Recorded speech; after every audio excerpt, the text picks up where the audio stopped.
কোরবানির ঈদকে সামনে রেখে মহাসড়কে বেড়েছে যানবাহনের চাপ।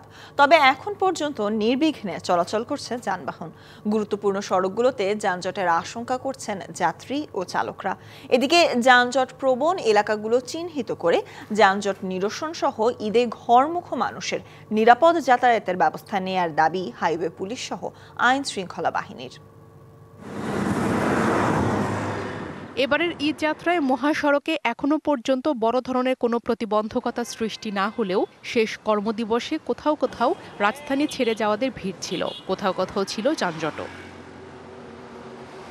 যানজটের আশঙ্কা বিবেচনায় রেখে ঢাকা চট্টগ্রাম মহাসড়কের কুমিল্লা অংশের 12টি জায়গাকে গুরুত্ব দেওয়া হচ্ছে।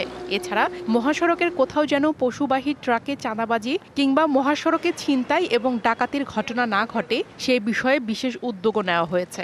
মানুষ যেন নির্বিঘ্নে স্বস্তির ঈদ যাত্রায় নিজের বাড়িতে আসতে পারে, পশুবাহী গাড়ি তারা যেন নির্দিষ্ট গন্তব্যে নিয়ে যেতে পারে, সে ব্যাপারে আমাদের নিরাপত্তা ব্যবস্থা জোরদার করা হয়েছে।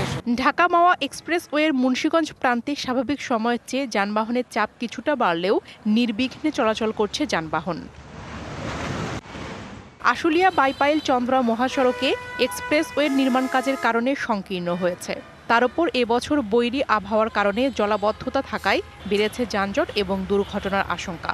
এছাড়া ছিনতাই ডাকাতির আতঙ্ক তো আছেই। পকেটে টাকা পয়সা নিয়ে যদি যাই, সেটা যদি ছিনতাই হয়, তাইলে তো আমরা আমার পরিবারের সাথে ঈদ ভালোভাবে পালন করতে পারবো না। 1 কিলোমিটার রাস্তা অতিক্রম করতে যদি 2.5 ঘন্টা 3 ঘন্টা সময় লাগে, এটা যাত্রীদের হয়রানি।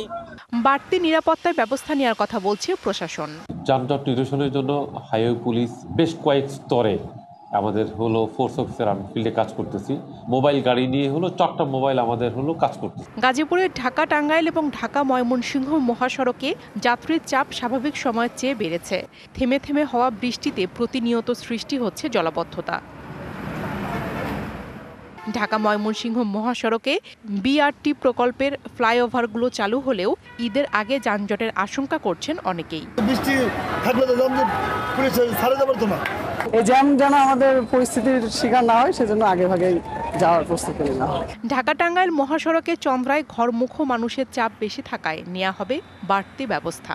3টা পালায় আমরা ডিউটিতে মোতায়েন করব এবং আমাদের এখানে সব সিনিয়র অফিসাররা এটা মনিটর করবেন। আমাদের ট্রাফিকের পাশাপাশি ক্রাইম ডিভিশনের লোকজন যারা রাস্তায় থাকবে তারাও যেখানে যানজট হবে কাজ করবে। ঢাকা টাঙ্গাইল যমুনা সেতু মহাসড়কে সকাল থেকে যানবাহনের চাপ বেড়েছে।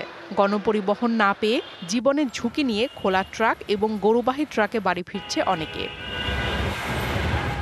এ সুযোগে যাত্রীদের কাছ থেকে 300 টাকার ভাড়া 6 থেকে 700 টাকা আদায় করা হচ্ছে। প্রিয়া কুন্ডু, ডিবিসি নিউজ ডেস্ক।